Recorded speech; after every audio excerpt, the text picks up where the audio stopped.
Right, super. Okay, practice అయిందా? Right, start చేయండి.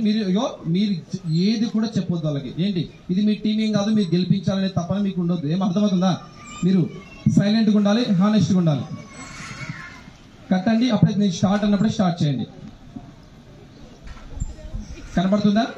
కనపడితే మాత్రం చెప్పండి నా ముందే. ఎందుకంటే ఇది ఒక యాక్టివిటీ. దీని నుంచి మనకు ఏంది నేర్చుకోవాలని ఇక్కడ ఇంపార్టెంట్. మీరు గెలవడము ఓడిపోవడం కాదు ఇక్కడ ఇంపార్టెంట్. ఏం చెప్తున్నాను అదే నువ్వేం చెప్పదు. ఓకేనా? హానెస్ట్గా ఉండాలి. రైట్, ఓకే, రెడీనా? నేను చెప్తాను. నేను టైం ఇస్తాను ఇంకొక 1 minute. ఒకసారి మీరు గట్టిగా బ్రీత్ తీసుకోండి.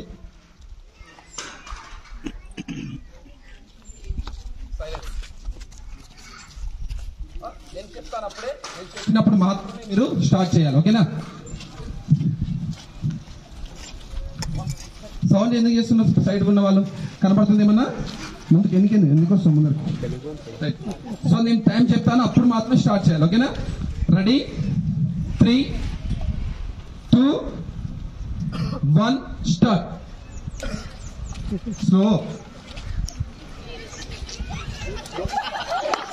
Don't try, వదలకు.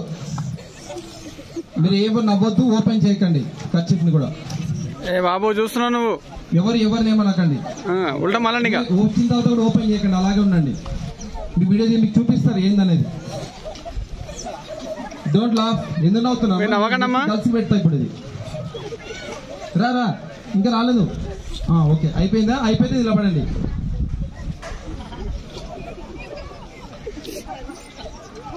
రైట్, ఇప్పుడు వాళ్ళ మిత్రులు వెళ్ళి ఓపెన్ చేయండి. ఓపెన్ చేయండి కళ్ళు.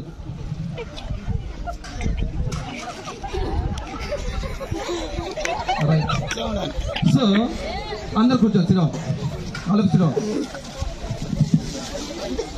అలా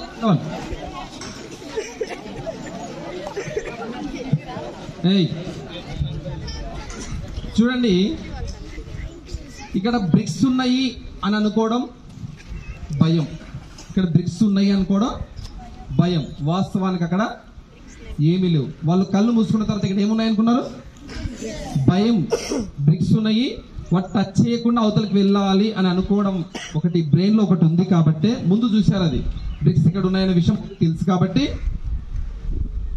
వాటి ఎలా క్రాస్ చేయాలో అనేటువంటి ఒక భయం ఇంటర్నల్ ఉండడం వల్ల వాళ్ళ అడుగులు కళ్ళు ఐస్ ఓపెన్ చేసుకున్నప్పుడు ఎంత కాన్ఫిడెంట్గా వెళ్ళారు అక్కడికి.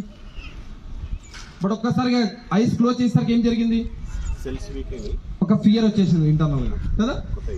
టచ్ అయితే ఏమవుతుంది, నేను అవుట్ అయితేనేమన్నా ఒకటి భయం ఉంది. అందుకే ఎందుకు సింపుల్ గా హ్యాపీ కళ్ళు మూసుకుని కూడా అది ఏమన్నా కాక తగిలితే ఇట్లా వెళ్ళగలిగినా వెళ్ళలే. వెంటనే జాగ్రత్త ఎక్కువైపోయింది. జాగ్రత్త ఎక్కువైపోయింది లేదా? ఇంతే. సో ఫియర్ అంటే false evidence appearing real. Note చేసుకోండి. ఫియర్ అంటే ఏంటి? False evidence appearing real. నిజంగా కనపడుతుంటది, but that is the false evidence అన్నమాట. అంటే చీకట్లో తాడు కనబడుతుంది, దాన్ని మనం ఏమనుకుంటాం? పాము అనుకుంటాం. ఫాల్స్ ఎవిడెన్స్ అది, బట్ అపియరింగ్ రియల్. నిజంగా కనపడుతుంది, పాము లాగే కనపడుతుంది కానీ పాము కాదు. మన ఎగ్జామ్ అంటే భయం కూడా గింతే. ఎగ్జామ్ రాసిన తర్వాత 10th అయిపోయిన తర్వాత మీరే వచ్చి 10th క్లాసులో గట్ట రాయాలరా, ఇట్ట రాయాలరా అని చెప్తారు. మళ్ళా అంటే మీ ముందు కనపడుతుంది కూడా మీరు భయపడుతున్నారు. కానీ వన్స్ 10th ఎగ్జామ్స్ అయిపోయిన తర్వాత ఏం చేస్తారు? చాలా సింపుల్, అదే అని చెప్పి ఇలా చెప్పేస్తారు. కానీ ఆ అనుభవం తర్వాత వస్తుంది. అంతకన్నా ముందు మీరు ఇప్పుడు కూడా మీరే చెప్పుకోవాలి. చాలా చాలా ఈజీ. మా శోభ టీచర్ రోజు ఎగ్జామ్ పెట్టింది. ఆ స్థాయిలో మీరు కూడా ఇంత కమిట్మెంట్ స్కూల్లో చదువుతారు కాబట్టి మీకు ఏమి కావాలి, ఎగ్జామ్లో ఏమి వస్తాయో ప్రతి విషయాన్ని మీకు చెప్పారా లేదా? ప్రతి విషయం చెప్పారు. అంటే ఎగ్జామ్లో ఏమైనా వేరే వస్తాయా? మీరు ఏమైనా ఇంగ్లీష్ మీడియంలో చదివితే అక్కడ ఏమైనా ఉర్దూలో వస్తుంది పేపర్? మీరు ఏమైతే చదివారో, మీకు ఏమైతే టీచర్స్ చెప్పారో, ఏది ఇంపార్టెంట్ చెప్పారో, ఏదైతే ఎగ్జామ్స్ పెట్టారో, ఏదైతే టర్మ్స్ ఎగ్జామ్, ఏదో స్లిప్ టెస్ట్, యూనిట్ టెస్ట్ ఇన్ని పెట్టారు కదా, అందులో నుంచే వస్తాయి తప్ప ఒక్క క్వశ్చన్ కూడా బయట నుంచి రాదు. ఇఫ్ ఇన్ కేస్ వస్తే దాని మీద కోర్టు కేసుకి వెళ్ళి కానీ మార్క్స్ యాడ్ అవుతాయి తప్ప భయపడాల్సిన పని లేదు. వస్తుంది బయట నుంచి ఏమన్నా? ఒక్క క్వశ్చన్ కాదు, ఒక బిట్ కూడా బయట నుంచి రాదు. మీ టెక్స్ట్ బుక్ నుంచే వస్తుంది. అది మీరు గుర్తుపెట్టుకోవాలి. ఇది ఫియర్. చాలా మంది ఫియర్ అనేటువంటిది జనరల్గా ఎట్లా వస్తుంది అంటే it is created by someone. అది మనకు వచ్చింది కాదు. అది యాక్చువల్లీ అది ఎవరు క్రియేట్ చేస్తారు? అంతకుముందు ఉన్న వాళ్ళు. అంతకుముందు అసలు ఫస్ట్ మా టీచర్సే ఫస్ట్ ఈసారి 10th చూడు, ఈసారి 10th చూడని మేము, ఎందుకంటే మీరు ఒక భయం భక్తి ఉండాలని. అది కొంతమందికి ఓవర్గా డోస్ ఎక్కువైపోయి కొంతమంది ఇంకెక్కువ భయపడతారు. కానీ అంతే, మీరు చదవాలనే చెప్పారు. కానీ వాస్తవానికి ఇప్పుడు చెప్తాను, ఫ్రెండ్లీ నేచర్తో వాళ్ళు చెప్తారు ఎగ్జామ్స్ అంటే భయమే లేదు. మిమ్మల్ని ఒక క్రమశిక్షణతో ఉంచడం కోసం మీకు అలా ఒక క్రియేట్ చేస్తాం ఒక వెదర్ 10th. కానీ 10th కూడా ఎట్లాంటిదంటే 9th క్లాస్ కన్నా ఈజీ. 9th క్లాస్ నువ్వు చదివినావా అసలు? ఈ స్థాయిలో చదివిరా ఎవరైనా? 9th, 8th, 7th, 6th, 10th ఇంత అసలు అద్భుతంగా చిన్నప్పటి నుంచి ఎప్పుడు చదివినంత గొప్పగా చదివి 10th ఎప్పుడు ఎగ్జామ్స్ భయపడని వీళ్ళు ఇంత గొప్ప చదివినప్పుడు ఇప్పుడు 10th భయపడేవేంటి అసలు? 9th ఎప్పుడైనా చదివిరా? ఫెయిల్ అయ్యారు ఎవరన్నా? వచ్చినాయి మార్కులు.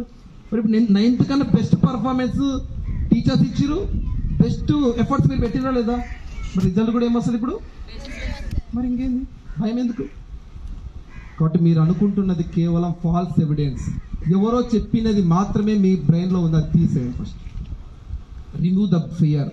భయం అనేటువంటిది లేదు. ఇక్కడ బ్రిక్స్ లేవు. మీ